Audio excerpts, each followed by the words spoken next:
The Enfield haunting, a true story of terror. This is not a tale for the faint of heart.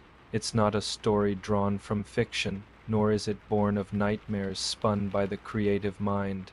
This is a real story, one that terrified a family, puzzled the police, and fascinated the world. The events that unfolded in a modest council house in Enfield, North London, between 1977 and 1979 were so chilling, so baffling, that they remain one of the most documented paranormal occurrences in modern history. It begins, as all good hauntings do, with a strange noise in the night. The house at 284 Green Street looked ordinary from the outside. A red brick row home among many, it was home to a single mother, Peggy Hodgson, and her 4 children, Margaret, Janet, Johnny, and Billy. They lived a humble life, struggling as many did, just trying to make ends meet, but nothing could have prepared them for what was to come. One evening in August of 1977, Peggy was summoned by her daughters, who claimed that their beds were shaking. At first, she dismissed it as childish imagination until she saw a chest of drawers slide across the room on its own. She tried to push it back, but an invisible force resisted. That was the moment Peggy Hodgson realized they were not alone. In the house, over the next 2 years, this small home would become ground zero for inexplicable phenomena: levitating children, disembodied voices, objects hurled across rooms, and a sinister presence that seemed to grow stronger by the day. The media would arrive, police would be baffled, paranormal investigators would camp in the living room, but none would leave unchanged. This is their story, not embellished, not diluted, told as if you were living every terrifying moment, because you will. Now take a breath, dim the lights, and prepare to step into the nightmare that was the Enfield haunting. Chapter 1. The first night. It began subtly, like a whisper through the keyhole of the unknown. August 30, 1977. The night was humid and still, the kind of heavy silence that settles before a thunderstorm. Inside 284 Green Street, the Hodgson household was winding down. The television had just gone black. The kettle whistled faintly in the kitchen. Peggy Hodgson was folding laundry in the corner of the living room, while the children argued about bedtime. Margaret, 13, was the responsible one. Janet, just 11, was spirited, talkative, imaginative, and often restless. The 2 girls shared a bedroom upstairs, opposite the boys, and it was Janet who first screamed, "Mum, the bed is moving." Peggy sighed, probably another prank. Janet had a flair for the dramatic, but the second scream shattered the calm. Peggy dropped the shirt she was folding and rushed up the narrow staircase, her footsteps pounding against the worn wooden boards. The door to the girls' room creaked open, revealing a scene that stopped her cold. The chest of drawers was moving, not subtly, not barely. It was scraping across the floor, slowly but forcefully, as though being dragged by something unseen. The girls were pressed into the corner, wide-eyed and white-faced. "Mum, it did it by itself," Janet cried, pointing. Peggy crossed the room, heart pounding, and pushed back against the heavy furniture. It resisted, like trying to shove a parked car. Then, as if relenting to her force, it slid back against the wall. Silence. She turned to the girls. "Go to bed. Now." The night didn't end there. As the clock ticked past midnight, knocks echoed through the walls, not random thumps but sharp, deliberate raps, as if someone or something was knocking from inside the structure of the house itself. First 3 knocks on the wall behind the bed, then 5 from the ceiling. Peggy searched the house, checked the doors, looked under the beds. Nothing, no sign of an intruder, but she felt it. A presence, watching, waiting. At 1:34 a.m., Janet woke again, this time levitating, hovering 6 inches above her mattress. Margaret screamed. The noise woke the boys. Everyone was crying now. Chaos. Peggy didn't know what to do. The next day, she called the police. Two officers arrived just before dusk, WPC Carolyn Heaps and PC Rogers. By then, the house was quiet, too quiet. Peggy explained everything in a rushed tone, her hands trembling. The officers took notes politely, clearly skeptical. That changed when they saw the chair. As they stood in the living room, a wooden chair beside the sofa slid nearly 4 feet across the carpet, unprompted and completely visible to all present. Officer Heaps reported what she saw in her written statement. The chair moved of its own accord. She inspected it, looking for wires or mechanisms. Nothing. That report remains on record with the police to this day. The house was no longer just creepy, it was officially haunted in the eyes of law enforcement. Word spread quickly. Neighbors began avoiding the house. Children crossed the street when walking by, and the knocks, the voices, the movements, they all continued relentlessly. That same week, toys began flying across rooms. Janet was hit in the face by a Lego brick that left a visible bruise. Books flung themselves from shelves. The television turned on by itself, playing static at maximum volume. Then the voice came. It wasn't just sound. It wasn't an echo. It was a deep, gravelly voice that seemed to come from nowhere and everywhere at once. It called out Janet's name, then laughed, a raspy, guttural sound that filled the room and froze everyone to the core. Janet is mine. It said. The voice began speaking more frequently. At first, it only happened at night. Then, during the day, it called Peggy by name. It knew things no one else could have known. It told secrets only the family could understand, and sometimes it spoke through Janet herself. Paranormal investigators would later record the voice on tape. Skeptics accused Janet of throwing her voice. But voice experts disagreed, claiming no child could maintain that guttural tone for so long without damaging their vocal cords. The house had become a stage for something sinister, something intelligent, something playing with them, and it was just getting started. But it wasn't just the physical disturbances anymore. It was the mental erosion, the grinding fear that clawed at every waking moment. Margaret began sleepwalking, waking up in different parts of the house with no memory of how she got there. Johnny started wetting the bed, something he hadn't done in years, and Peggy started seeing things, reflections that didn't match her own movements, shadows that didn't belong to anyone in the room. One afternoon, as Peggy stood in the kitchen stirring a pot of tea, she saw Janet standing silently in the hallway. But when she turned, the hall was empty. A cold wave washed over her. Later that night, she found Janet sobbing in the bathtub, her nightdress soaked and torn. "Mum, it pulled me," she whispered. "It dragged me here." And then came the writing on the walls, in crude letters scrawled with crayons, pencil, and once even in lipstick, were phrases no child should write. "Help me. I am watching. He is mine." Peggy scrubbed the words away, but they returned again and again, each time darker, more hateful, more erratic. She no longer felt like a mother fighting for her children. She felt like a prisoner, holding the line against something ancient and malevolent that wanted her family, one by one, and in the center of it all was Janet. The activity intensified. Around her, it followed her to school. Her classmates began to whisper.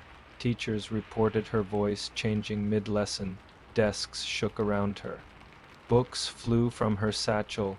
She stopped being a little girl. She became a conduit, and everyone was watching. Chapter 2, The Voices and the Doubts. It was no longer just a haunting, it was a siege. Days blurred into nights at 284 Green Street, and every hour brought fresh disturbances. Janet was now the epicenter. Wherever she went, the phenomena followed. Lights flickered in sync with her footsteps. Doors slammed behind her. Objects levitated, spun in the air, and dropped when she exited a room. It was as if something was tethered to her, a force that fed on her energy, her fear. Peggy tried to protect her daughter. She pulled Janet out of school, fearing ridicule and the safety of her classmates. But even at home, Janet was not safe. Some mornings she awoke with bruises.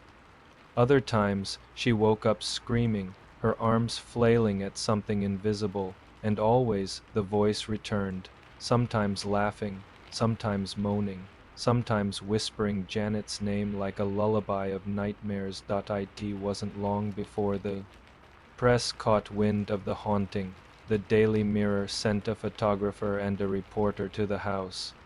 They expected a sensational story, maybe a prank they could exploit for tabloid headlines. What they got was something else entirely. As the photographer set up his camera in the living room, a Lego brick flew from the fireplace and struck him just above the eye. It left a visible welt. The man dropped his camera in shock. "It came from nowhere," he said. "No one threw it. I saw it hovering for a second before it hit me." The Daily Mirror printed the story the next day. House of Fear. It sparked national interest. Some readers were enthralled, others outraged. Skeptics denounced it as a hoax. But the Hodgsons didn't care. They just wanted answers. That's when the Society for Psychical Research stepped in.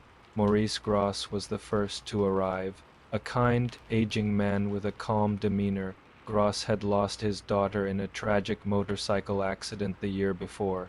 He was drawn to the case not just by professional curiosity but by something deeper, a need to understand life after death, to make sense of the senseless. He entered the Hodgson house with skepticism, but it didn't last long. Within his first week, he witnessed objects move unaided. He recorded knocking sounds that responded intelligently to questions. He saw Janet, thrown from her bed by an unseen force. He watched her speak in a voice not her own, a harsh, deep tone that called itself Bill. "I used to live here," the voice said, "before the girl. I died in the chair downstairs." Grosse found the clay oddly specific. He searched local records and found that a man named Bill Wilkins had indeed died in the house years earlier of a brain hemorrhage while sitting in his armchair. No one in the Hodgson family had known that. No one could have. Janet began entering what Grosse called trance states. She would go stiff, her eyes rolling back. When she came to, she often had no memory of what she'd said or done. During one of these episodes, the voice of Bill recounted details of his life, his dog's name, the way he'd lost an eye during the war, the day he collapsed and died. Grosse recorded hours of this voice. He brought in speech experts. Theories abounded: ventriloquism, fraud, psychological delusion. But every theory seemed to falter when confronted with the mounting pile of inexplicable evidence. Janet was even observed speaking with her mouth closed. Still, not everyone was convinced.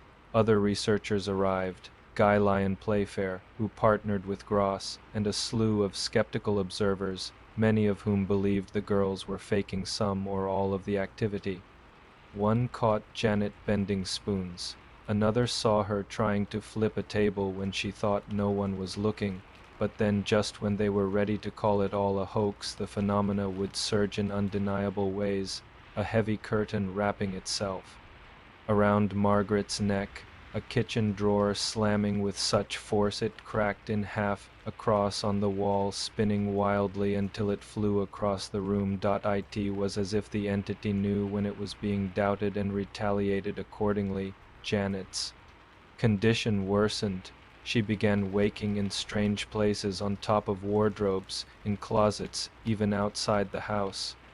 Once, Grosse and Playfair found her wedged between the wall and ceiling, her body stiff and suspended in a way no 11-year-old could climb to on her own. But perhaps the most chilling moment came late one night, when the house was quiet and dark. Grosse sat in the living room, half asleep in his chair, the recorder humming beside him. The children had gone to bed. Peggy was resting in her room. All was still. Then came a whisper, soft, croaking, the same voice that had haunted them. For weeks, "She's mine now." Gross froze. The voice wasn't coming from the recorder. It was coming from behind him. He turned slowly and saw Janet standing in the doorway, her eyes completely white. She didn't speak. She just stood there, swaying slightly, her lips trembling. Then, in a sudden jerking motion, her head tilted to the side and her mouth opened wide, unnaturally wide.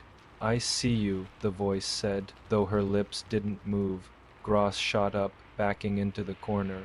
Peggy screamed from upstairs. Footsteps thundered down the hall. Margaret burst in and stopped dead in her tracks at the sight of her sister. "Janet?" she whispered. Janet collapsed. They rushed to her, shaking her, calling her name. Her breathing was shallow, her skin ice cold. That night, Gross didn't sleep. He stayed by Janet's bed, a Bible in one hand and a tape recorder in the other. At 3:03 a.m., the voice returned. This time, it didn't speak through Janet.it spoke through. "The walls, get out." The recording captured it clearly, deep, guttural, resonant, not a noise. A command. Later, Gross would replay that moment over and over, looking for distortions, for flaws, for anything to explain it. There were none. By the end of that week, Playfair and Gross moved into the house full-time. They documented everything. They mapped patterns in the activity. They ran audio recorders day and night, captured levitations on camera, tested voice frequencies, even left out bowls of flour to catch footprints. Once they found dog prints, only dog prints leading from the hallway to Janet's bed. The family didn't own a dog. The tension in the house reached new heights. Janet began experiencing prolonged blackouts. Margaret developed migraines. Billy stopped speaking altogether, and Peggy, exhausted and scared, began questioning her own sanity. She once confided to Playfair, tears streaming down her cheeks, "I don't know if I'm more afraid of what's happening, or that no one will believe it, but the world was watching and doubting, and the entity seemed to love." That, Chapter 3, the evidence mounts. Every corner of the Hodgson home now bore the fingerprints of terror. Scratches on doors, cracks in the plaster that hadn't been there before, burn marks around electrical outlets, despite no faults in the wiring. Peggy kept a growing notebook filled with dates, times, and chilling descriptions of each encounter.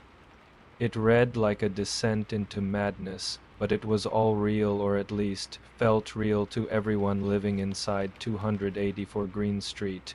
Maurice Gross and Guy Lyon Playfair were now embedded in the household. They had moved in full time, sleeping in shifts, watching over the children, keeping meticulous logs, and capturing what they could, and what they did capture defied explanation. One night, while everyone was asleep, a heavy knocking began downstairs. Not rhythmic or natural, but angry, deliberate, bang, bang, bang. 3 slow, thunderous hits against the walls that seemed to rattle the entire structure. Gross rushed down with his camera, but the room was empty. The chairs had been stacked onto the table, upside down, the sofa cushions torn, a mirror shattered. No one had come in. The windows were locked, the doors bolted. The family was still asleep. On another evening, Playfair left a recorder running in Janet and Margaret's room. The girls were asleep, or so he thought. Upon reviewing the audio the next day, he heard something he hadn't expected, dragging. Sounds, whispering in a tongue they couldn't identify, and then the unmistakable voice again. "You don't belong here," it said. "This is my house." Then came a chilling, animalistic growl, followed by a thud, followed by Margaret crying. In her sleep, they installed motion-detecting cameras in the hallway and bedrooms. One camera captured Janet being thrown from her bed, not falling but violently lifted and tossed, as if by invisible hands. Her body landed with a sickening thud. yet she got up minutes later, dazed but alive.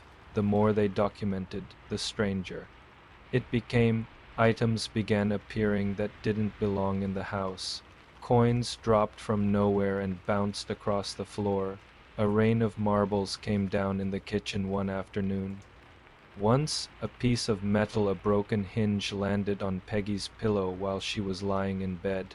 "I thought I was dreaming," she later said, "but it was real, cold, sharp, heavy." The investigators even resorted to laying talcum powder on the floor overnight. The next morning, they found footprints, barefoot, adult-sized, and reversed, as though someone had walked backward through the powder from the center of the room to the walls, but there were no prints leading in. The family became prisoners. In their own home, friends stopped visiting, relatives grew distant. The children couldn't return to school without whispers and side glances. The Hodgsons were no longer just victims, they were becoming a cautionary tale. But it wasn't just the public that was skeptical. The scientific community began circling the case like vultures, looking for flaws. Psychologists claimed the girls were seeking attention due to their parents' divorce. Others accused the media of exploiting the situation. The skeptics pointed to the girls' occasional pranks as proof that it was all a fraud. But Gross and Playfair insisted otherwise. No child can fake this level of activity for this long, under this much scrutiny, Playfair told the BBC in an interview. "You're not talking about tricks, you're talking about phenomena that physically shouldn't happen. And yet, they do." The voice recordings were analyzed by forensic audio technicians. The frequencies didn't match Janet's normal vocal range. The strain on her vocal cords should have caused damage, yet medical exams showed nothing. When asked how she could speak that way, Janet often didn't remember doing it at all. Once, under controlled conditions with her mouth taped and covered, the voice still emerged from her chest, from her throat, from the space around her. No logical explanation could account for it. Meanwhile, Janet's health continued to decline. She was thin now, her eyes ringed with dark circles. Her hair had begun to fall out in patches. Margaret said she talked to herself at night, except it wasn't herself. It was Bill, or something pretending to be Bill. Even more disturbing were the incidents where the voice would speak in other languages, German, bits of Latin, once even an obscure dialect of Gaelic. No one in the house spoke those languages. But the voice did. One night, during a recorded session, the entity spoke a full sentence in ancient Aramaic. When translated, it read, "The child is marked, the veil is open." Marked, veil. What did it mean? They didn't know. Janet's body began to bear the brunt of the haunting. She suffered scratches across her back, welts that appeared in front of witnesses, and even once a deep bite mark on her shoulder. The dentist ruled it out as human at least, not recent human. The spacing was wrong, the depth too severe. Terrified and desperate, Peggy reached out to the church. She didn't know what else to do. They weren't just being haunted, they were being hunted. A local priest, Father Peter, agreed to visit. He arrived with no press, no fanfare, just a Bible, a vial of holy water, and a crucifix. He blessed the house room by room, reading scripture aloud. The children watched in silence. Even the walls seemed to hold their breath when he reached the stairwell. The temperature dropped, the lights flickered, and a sound erupted from beneath the floorboards, a low, groaning scream that rose in pitch until it seemed to fill the house.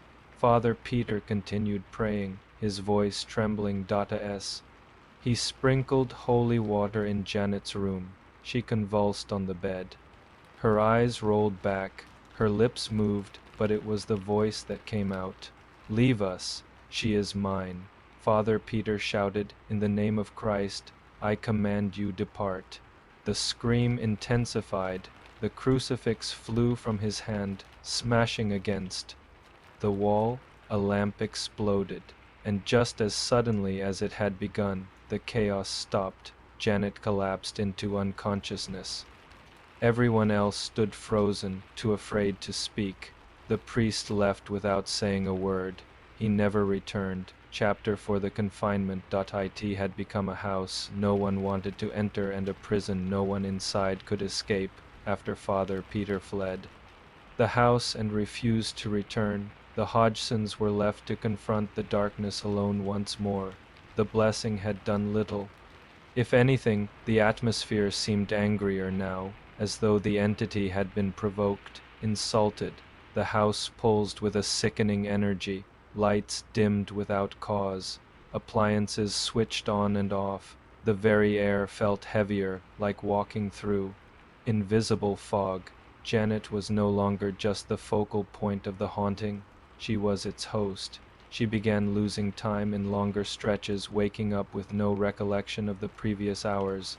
Sometimes she would find herself standing in corners, arms rigid, eyes wide open. Other times she would be in the attic or under her bed, clutching her knees, whispering in voices that weren't her own. The entity seemed to be claiming more and more of her and the family. They were prisoners. The doors locked themselves. The windows jammed shut. Once, when Billy tried to escape through the back door, it slammed shut with such force it cracked the frame and sent him sprawling backwards. The neighborhood children dared each other to approach the house. No one stayed. Most ran before reaching the front gate. Inside, the investigators tried to remain composed. Maurice Gross kept his recordings going day and night, capturing endless hours of eerie silence punctuated by sudden screams, crashes, and that guttural voice. Guy Lyon Playfair took notes until his hands cramped, attempting to build a rational structure around the madness they lived in. The confinement wasn't just physical, it was psychological. Sleep deprivation plagued them all. The children grew listless. Peggy looked gaunt, her face hollowed by exhaustion and fear. Even Gross admitted in his journal that he had begun to hear knocking sounds in his own dreams, waking in a sweat to find the sounds real. The entity had stopped hiding. It moved openly now. Heavy footsteps could be heard stomping across the upstairs hallway. Faucets turned on by themselves. Black stains appeared on the ceiling and spread across the walls like ink and water. Then came the isolation. Authorities threatened to remove the children from the home. Social workers believed Peggy was mentally unwell, possibly harming her own children to gain attention. A child psychologist was brought in to evaluate Janet, suggesting a form of split personality disorder. But every time someone came to study them, the activity surged with more fury, as if the entity didn't want to be understood. It wanted to be feared. Janet was eventually admitted to Maudsley Hospital for observation. She was there for several weeks, undergoing physical and psychological evaluations, and the phenomena followed her. Nurses reported strange noises in her hospital room. A glass shattered on the floor without being touched. Once, a metal cart rolled across the hallway, crashing loudly into a wall outside her room. And Janet? She continued slipping in and out of trance. One moment, she'd be reading silently. The next, her body would go stiff, her eyes blank, her mouth twitching as that voice Bill resumed his grotesque monologue. "She doesn't belong to you," the voice growled once to a nurse. "She's with me now." When Peggy came to visit, Janet burst into tears but couldn't explain why. "He won't stop," she said. "He's in me. I can feel him crawling under my skin." She was released under protest. Back at home, things had gotten worse. Margaret had developed a nervous tic. Johnny refused to sleep without a light on. And Peggy, who had once been the backbone of the family, could no longer maintain her composure. She'd begun to weep randomly, hallucinate. She claimed to see shapes in mirrors, faces in the fogged windows, and eyes blinking at her from the walls. She wasn't alone. Gross and Playfair both admitted they felt watched at all hours. Playfair began having recurring dreams, always the same one. Janet standing at the foot of his bed, eyes white, whispering in reverse. But Janet was asleep in another room each time. By now, the house had become a maze of paranoia. No one knew what was real. Was Janet still possessed? Was it multiple spirits? Was it all, somehow, madness infecting them one by one? The family started sleeping in shifts, rotating beds, trying to catch a few hours of rest while others kept watch. But the entity seemed to adapt. It knew their patterns, it knew their weaknesses, and it exploited them all. Gross documented an event in which all four children were locked inside their bedrooms simultaneously, doors bolted from the outside, no one nearby. Their screams echoed through the halls as Peggy and Playfair broke them out one by one. The locks had no damage, no fingerprints, no explanation. Later that night they found the family cat hung upside down from a ceiling light fixture. It was alive but unconscious. When it came to, it hissed and bolted through the open door, never to return. The local council offered to move the Hodgsons to another property. Peggy refused. If we leave, she said, it might follow us. And if it doesn't, what if it stays for the next family? It was the first time she admitted what they were all beginning to believe. It wasn't the house that was cursed. It was them. Chapter 5 The Breaking Point. By the winter of 1978, the Hodgson family was hanging by a thread. The house on Green Street had drained them of everything: peace, privacy, and now sanity. There was no more pretending, no more hope that it would all just go away. Every creak of the floorboards, every gust of wind outside the windows sent their hearts racing. They weren't just afraid of the dark anymore. They were afraid of the house and of Janet. Her transformation had reached a terrifying stage. She no longer played with her siblings or watched television. Her laughter, once bright and contagious, had been replaced with long silences, broken only by mutterings under her breath. She barely ate. Her eyes were sunken, her body fragile. At times, she refused to answer to her name. Instead, she'd look at her mother with blank eyes and say, "Janet's not here." That winter, activity in the house surged again, but now it was more focused, more intelligent. The entity no longer sought to terrorize at random. It targeted, studied, tormented with purpose, and it saved its worst for the moments when hope dared to return. One such moment came in January. A television crew from the BBC arranged to record a documentary on the haunting. Skeptical but curious, they hoped to debunk the story once and for all. Gross and Playfair allowed it, convinced that more exposure would finally bring credibility.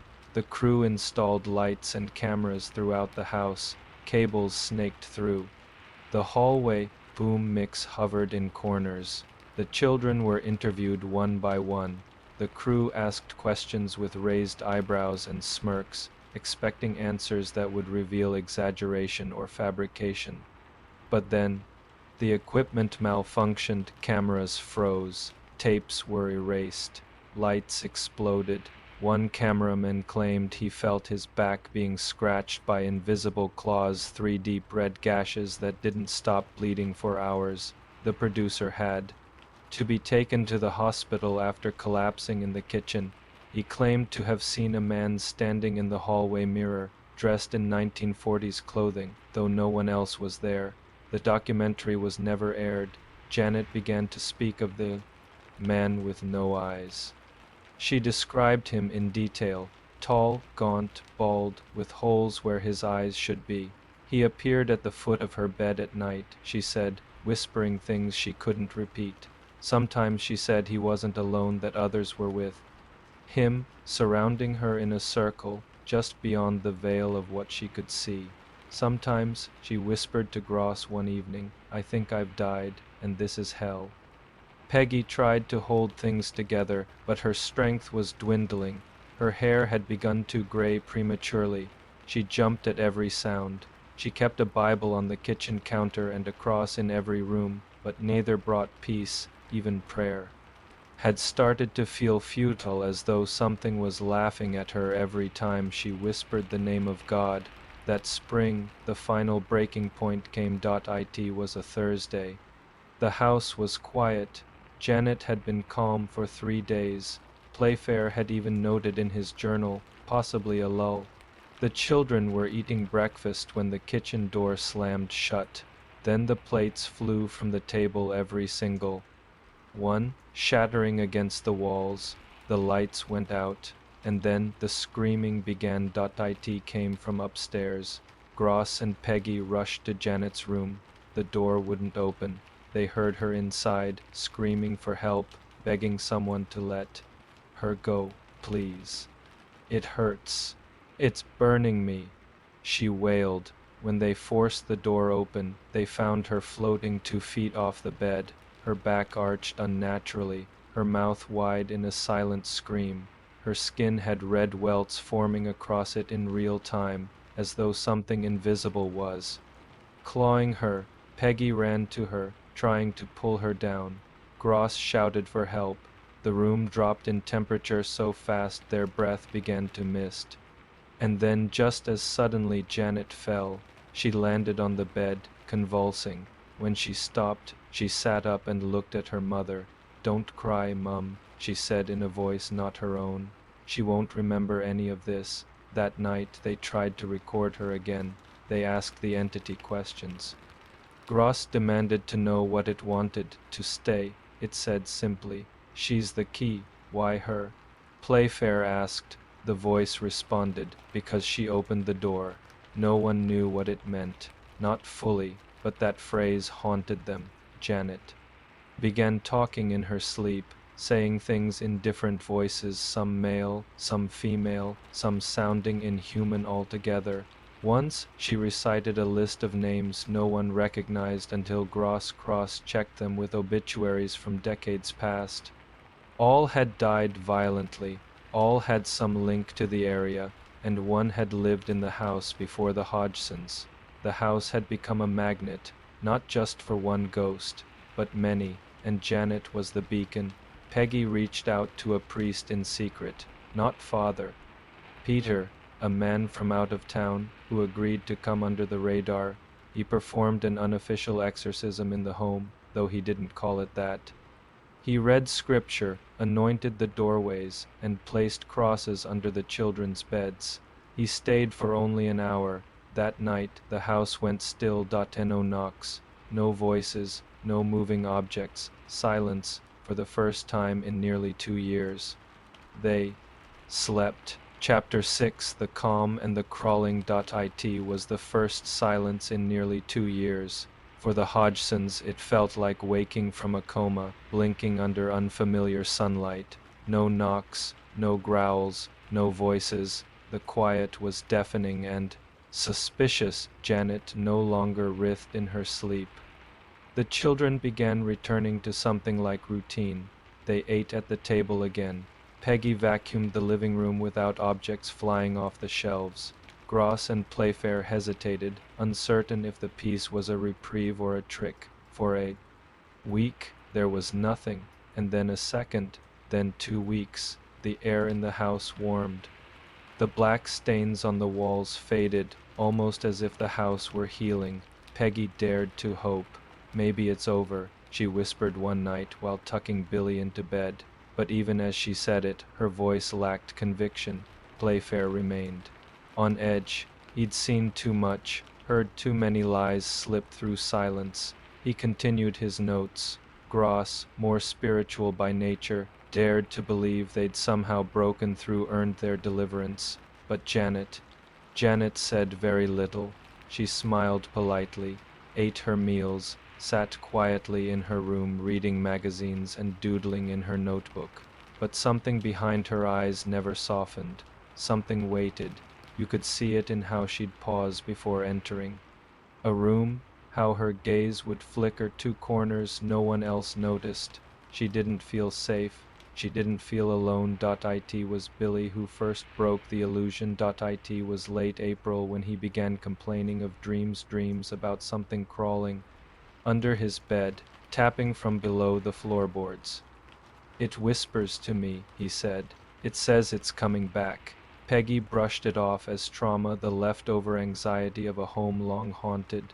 But the next night, Margaret heard it too, the tapping for slow, deliberate raps against her bedroom wall, always at the same time, 3:03 a.m.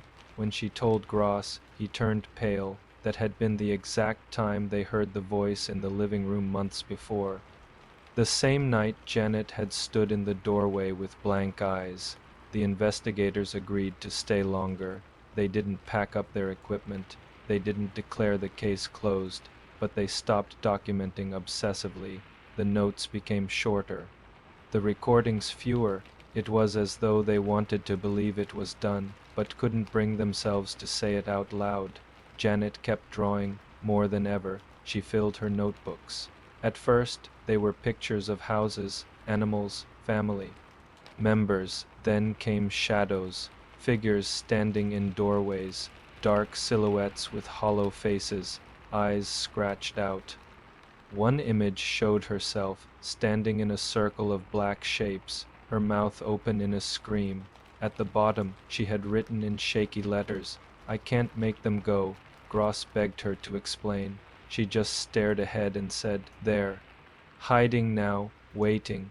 Then came the night of the crawling. It began as a scratching beneath the floorboards. Peggy thought it was mice. Then the sound moved into the walls, up to the ceiling, then back down behind the refrigerator. It wasn't random. It had rhythm, and then they saw it dot in the hallway, just beyond the reach of the lamplight. Something crawled across the floor, not walking, slithering, like a man moving on all fours with joints that didn't bend right. Gross saw it first. But by the time he turned the light on, it was gone. "I saw it," he whispered to Playfair. "Something's still here." The next morning, a message was found scratched into the wall of the living room. Not finished. The letters were jagged, uneven, as if carved by a trembling hand or claw. That same day, Janet went missing for 2 hours. Peggy found her in the attic, standing perfectly still, surrounded by dead FLIs. She was barefoot, her hands covered in soot. She didn't remember climbing the ladder. After that, the tapping became constant, and then the voice returned. It no longer came through Janet. It echoed through rooms, over radios with no batteries, in the hiss of static. It spoke few words, but they chilled to the bone. Door never closed. It became clear the exorcism hadn't banished anything. It had only quieted it, buried it. But now it was clawing its way back. Janet began drawing again, more frantic now. Crosses with shattered arms, flames surrounding their home, eyes watching from windows. In one image, her own mouth was stitched shut when asked what it meant. She said only, "He told me to be quiet." The children began to fall ill, headaches, vomiting, fatigue. Doctors found no cause. Stress, they said, anxiety, trauma. But Peggy knew better. The entity hadn't left. It had adapted, and now it didn't want to scare them. It wanted to own them. Chapter 7: The Last Fight. By the summer of 1978, the Hodgsons were no longer living. They were surviving. Each day had become a test of will, each night a new torment. The entity had become bold again, loud, cruel. It whispered threats into the children's ears as they tried to sleep. It smashed dishes, tore clothes, and pushed people down the stairs. It didn't hide in shadows anymore. It ruled the house, and Janet was losing herself. She stopped responding to her own name. Her drawings became violent, smeared, sometimes torn into shreds and hidden beneath her mattress. She didn't speak unless spoken to, and even then, she often replied with riddles or phrases she couldn't explain. When asked what was wrong, she whispered, "It's inside now. I'm not just seeing it. I'm hearing it from behind my eyes." Gross and Playfair feared for her life. They had documented everything they could, spoken to dozens of researchers. Clergy, journalists, and skeptics, they were exhausted, but they wouldn't leave, not now, not when it felt like the house was preparing for its final act. The temperature began to drop again, drastically. Rooms were icy despite the summer sun. Outside, mold returned to the corners. Walls began to crack. Something scraped inside the plumbing like claws dragging through pipes. Lights flickered no matter how many times they were replaced, and in the mirrors, movement, always just a second. Too slow. Then one morning, Peggy woke up to find every cross in the house broken, not shattered, not smashed. Just snapped cleanly, silently, as if with surgical intent. Janet began sleepwalking again, not just through the house but out of it. Twice, neighbors found her standing in the middle of the street at a.m., barefoot, staring up at her own window. Once, she was found in the neighbor's garden, digging with her bare hands, nails cracked and bleeding. When asked what she was doing, she said, "He told me I'm buried here." The final straw came in late July. It was a quiet morning. The children were eating breakfast. Gross was reviewing notes. Playfair was adjusting a recorder in the hallway. Then the front door slammed louder than ever before, and something laughed, not a human laugh, a broken, guttural roar that shook the floorboards. Janet screamed. Everyone rushed to her room and found her convulsing on the ceiling, not just floating, pinned, arms outstretched. Her back arched, her eyes wide and vacant, her mouth hanging open in a silent scream. And then one by one the items in the room began to rise. The bed, the desk, her drawings, everything floated, as if caught in some invisible hurricane. Peggy screamed for help. Margaret collapsed. Gross shouted commands at the entity. Let her go. A deep voice, clearer than ever, growled from Janet's throat. She belongs to us. Gross grabbed the Bible. Playfair splashed water from a cup toward Janet. Get out, he yelled. You cannot have her. Then it all stopped. Janet fell. The objects crashed, and silence returned. When she awoke, she was crying. I don't want it anymore, she sobbed. I want it to stop. That night, Peggy made a decision. The family would leave the house. Even if it meant losing everything, they had to escape. But the entity was listening, and it was not going to let go without a fight. Chapter 8: The Departure and the Darkness. They packed in silence, not because they were afraid to speak, but because they had nothing left to say. Everything that could be screamed, cried, begged, or whispered had already filled those walls. The Hodgsons moved through their home like shadows, folding clothes, stuffing belongings into boxes, leaving behind the heavier things: furniture, books, memories. By the first week of August, the decision was final. They were leaving 284 Green Street. It wasn't a glorious escape. It was a retreat, a surrender, an acknowledgement that whatever evil lingered there had won something, if not everything. Peggy made the arrangements quietly, refusing help from neighbors who still dared not cross her threshold. The council provided temporary housing in another part of Enfield. It was smaller, older, but it didn't breathe. On their last night in the house, the family slept together in the living room. Gross stayed with them, as did Playfair. No one spoke of the entity. No one dared to. It was there, always. But for once, it was silent. The calm before the storm. At 3:03 a.m. The lights flickered, and then every door in the house slammed shut at once. Bam! The windows shook, the floorboards rattled, the television turned on blaring static at full volume. The walls groaned, moaned, and then nothing. Silence. Janet sat upright, breathing heavily. It's angry, she said. It knows we're going. Gross stood and turned off the TV. Let it be angry, he muttered.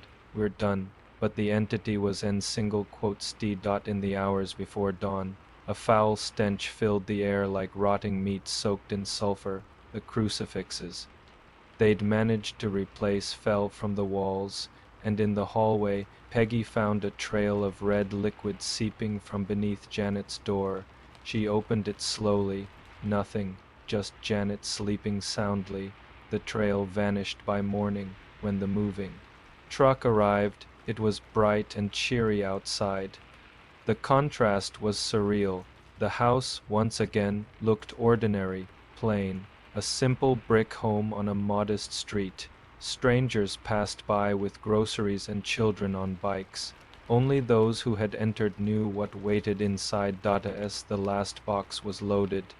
Janet hesitated at the front door. She looked back into the living room. "It's still watching," she said. Playfair placed a hand on her shoulder. "It doesn't matter anymore. You're leaving it behind." She nodded, but she didn't believe him, because deep down she felt it still inside her, burrowed, lingering. The first week in the new flat was peaceful. Janet slept through the night. The children played again.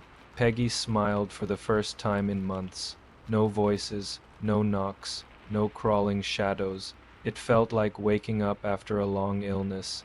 Then came the photograph. A neighbor dropped by with a newspaper clipping, an article about the haunting.